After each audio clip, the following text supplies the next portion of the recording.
Welcome to my YouTube channel. AP ఉద్యోగులు confuse లేకుండా postal ballot ఉపయోగించండి. ఇలా పోస్టల్ బ్యాలెట్లో పేరు లేని వారికి స్పాట్లో పోస్టల్ బ్యాలెట్ అనే హెడ్లైన్తో ఉన్నటువంటి వీడియోని అయితే మనం చూస్తున్నాం. చూసే ముందుగా ఫ్రెండ్స్ ఎవరైనా ఫస్ట్ టైం మన ఛానల్ని విజిట్ చేసినట్లయితే తప్పకుండా సబ్స్క్రైబ్ చేసుకొని పక్కనే ఉన్న బెల్ ఐకాన్ టచ్ చేయండి. ఇక విషయానికి వచ్చినట్లయితే పోస్టల్ బ్యాలెట్ ఫెసిలిటేషన్ కేంద్రంలో ఏర్పాట్లు, ఓటు వేసే విధానం గురించి తెలుసుకుందాం. మనకి మొత్తం ఇక్కడ 4 పీఓలు, అదేవిధంగా 2 గెజిటెడ్ ఆఫీసర్స్ ఉంటారు ఫెసిలిటేషన్ కేంద్రంలో. PO1 ఉద్యోగి యొక్క ఐడెంటిటీని వెరిఫై చేసి ఓటర్ రిజిస్టర్లో సంతకం తీసుకుంటారు. తర్వాత PO2 ఇండెలిబుల్ ఇంకుకు ఇన్ఛార్జి. తర్వాత PO3 అసెంబ్లీ బ్యాలెట్ని జారీ చేసేటువంటి అధికారి.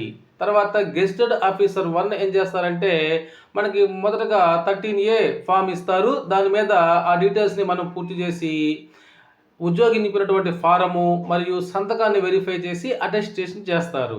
తర్వాత పక్కనే ఉండేటువంటి ఓటింగ్ కంపార్ట్మెంట్లోకి వెళ్ళి ఒక చిన్న కవర్ 13B అనేటువంటి చిన్న కవర్ ఉంటుంది. ఆ కవర్ లోపల ఒక బ్యాలెట్ పేపర్ ఉంటుంది, అసెంబ్లీకి సంబంధించినటువంటి బ్యాలెట్ పేపర్ ఉంటుంది.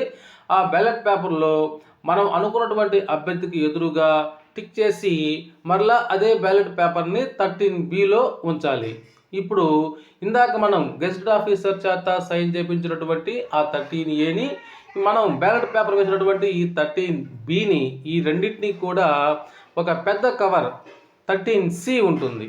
ఆ 13Cలో విడివిడిగా పెట్టి దాన్ని సీల్ చేసి పక్కనే ఉండేటువంటి ఆ బాక్స్లో వేయాల్సి ఉంటుంది.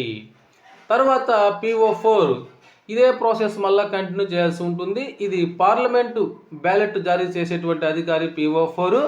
గెజిటెడ్ ఆఫీసర్ 2 వచ్చేసి ఇందాకట్లాగే ఉద్యోగి నింపిన ఫారము మరియు సంతకాన్ని వెరిఫై చేసి అటెస్ట్ చేస్తారు.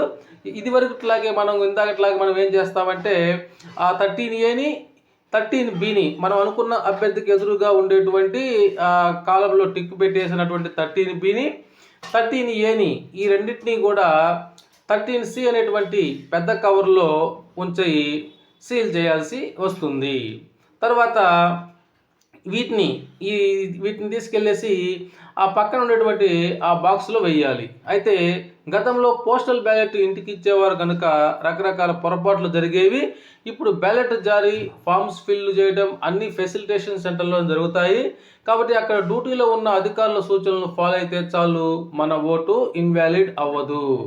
అదేవిధంగా మరొక న్యూస్ని చూస్తున్నాం మనం.